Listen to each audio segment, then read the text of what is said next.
بسم الله الرحمن الرحيم. وما محمد إلا رسول قد خلت من قبله الرسل أفإن مات أو قتل انقلبتم على أعقابكم. صدق الله العظيم.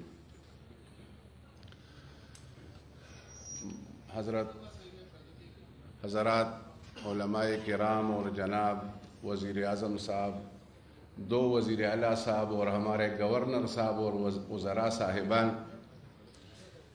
معزز و محترم مشائخ اعظام علماء کرام، 12 بجے سے تقریباً مجلس شروع ہے اور کافی خوبصورت اور جامع باتیں جو ہے وہ ہمیں سننے کو ملی ہے۔ ایک بات جس کا تقریباً سب نے وضاحت کی کہ یہ جو فتوے ہیں اور اس کا جو ہے ایسے بندے کے سامنے اس کا رخ ہے، تو اس پہ زیادہ باتیں جو ہے وہ ہوئی۔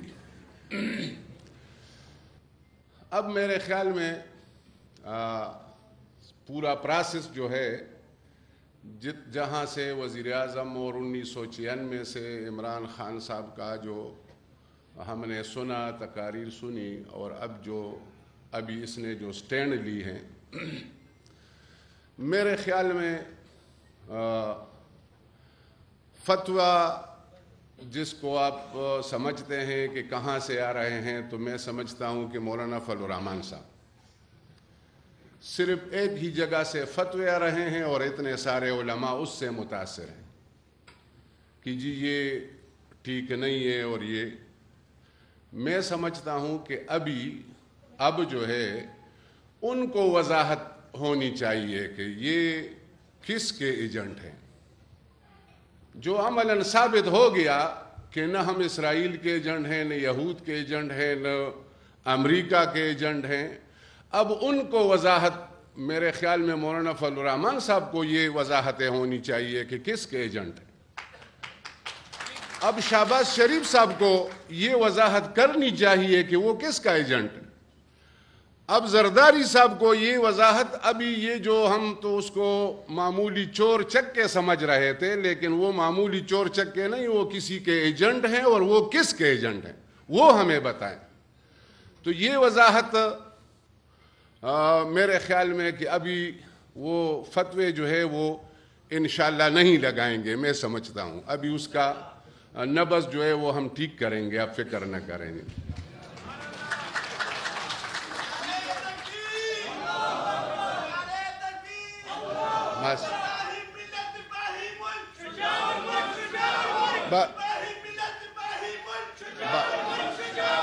بس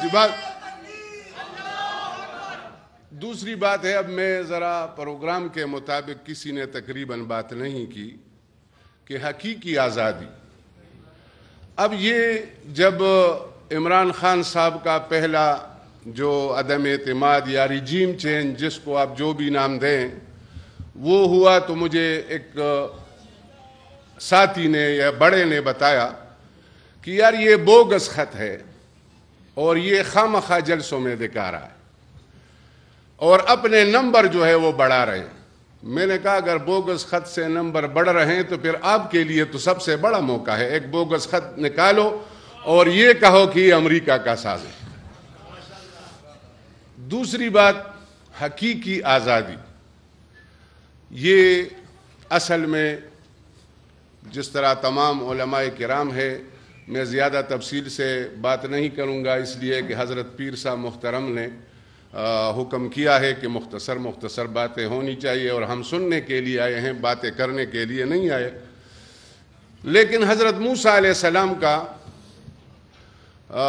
یعنی قرآن عظیم میں سورہ اعراف میں، سورہ شعراء میں یہ ذکر ہے کہ قال موسیٰ یا فرعون انی رسول رب العالمین، بیان کر کے پھر فرماتے ہیں قرآن عظیم میں اللہ رب العزت کہ ارسل معنا بنی اسرائیل، فارسل معنا بنی اسرائیل، یعنی بنی اسرائیل کو آزاد کر کے ہمارے ساتھ بھیجو۔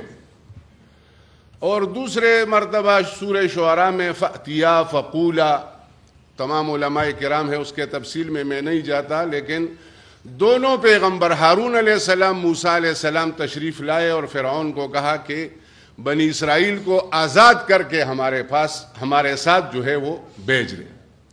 یہ آزادی کا نعرہ، اب میں سمجھتا ہوں کہ وہ لوگ سمجھتے ہیں کہ ہمارے پاس علماء کرام ہے یا مولانا فضل الرحمان صاحب ہے، یہ ہمارا جو ایجنڈا ہے وہ اسلامی ہے اور دینی ہے اور قرآن کا ایجنڈا ہے۔ قرآن کا ایجنڈا جو ہے وہ وہی ہے جو موسیٰ علیہ السلام کا ہے، اس میں کوئی شیعہ، بریلی، دیوبندی اس کا وہ نہیں ہے، وہ اپنے اپنے درس میں کرے۔ یہ جو آزادی کا نعرہ ہے اس میں کسی کا اختلاف نہیں، کوئی مسلکی اختلاف جو ہے اس میں نہیں ہے، اور قرآن میں خصوصاً کسی کا اختلاف نہیں۔ تو بہرحال یہ قرآن کا ایجنڈا ہے کہ اگر آزادی نہیں، جس طرح بنی اسرائیل غلام تھے فرعون کے ہاں اور پھر صحرائے تیہ میں چلے گئے، اگر موسیٰ علیہ السلام اس کو آزاد نہ کرتے تو پھر ایسا قوم یا ایسا شہر جو ہے، جس طرح اس وقت بیت المقدس تھا اور بعد میں مدینہ منورہ، یعنی وہ شہر ہے جو دعوت اللہ کا شہر ہے، وہ جماعت ہے جو دعوت اللہ کی جماعت ہے۔ اگر آزادی نہ ہو تو کوئی جماعت یا کوئی شہر یا ریاست مدینہ وہ دعوت اللہ کا مرکز بن سکتا ہے؟ بغیر آزادی کا کوئی مرکز بن سکتا ہے؟ پہلے ہمیں آزادی چاہیے اور حقیقی آزادی چاہیے، ہمیں کسی سے لڑنا نہیں ہے، کسی سے جھگڑنا نہیں ہے، لیکن ہمارا حق ہے، ہم انسان ہیں، ہمیں آزاد ہونا چاہیے۔ بہرحال دوسری بات، اگر آزادی آ گئی تو ہم استحکام کے لیے کوشش کر سکتے ہیں، اور اگر بیرونی سازش جو ہے وہ گھس گئی اور اس کے پیسے آئے تو میرے خیال میں عدم استحکام پیدا ہوگا، جس طرح کہ عدم استحکام پیدا ہو گیا ہے آپ کے سامنے۔ اس وجہ سے اب مہنگائی کنٹرول ہو گئی، ملک کے مشکلات کم ہو گئے یا بڑھ گئے؟ عدم استحکام آئی یا استحکام آ گیا؟ اگر عدم استحکام مسلسل چلتا رہا اور فوراً الیکشن نہیں ہوا اور قوم کی مرکزیت نہیں بنی اور صحیح الیکشن نہیں ہوا، آزاد الیکشن نہیں ہوا، اور یہ عدم استحکام رہا، تو سالمیت کو ہمارے لیے خطرہ ہے کہ نہیں؟ وآخر دعوانا الحمد للہ۔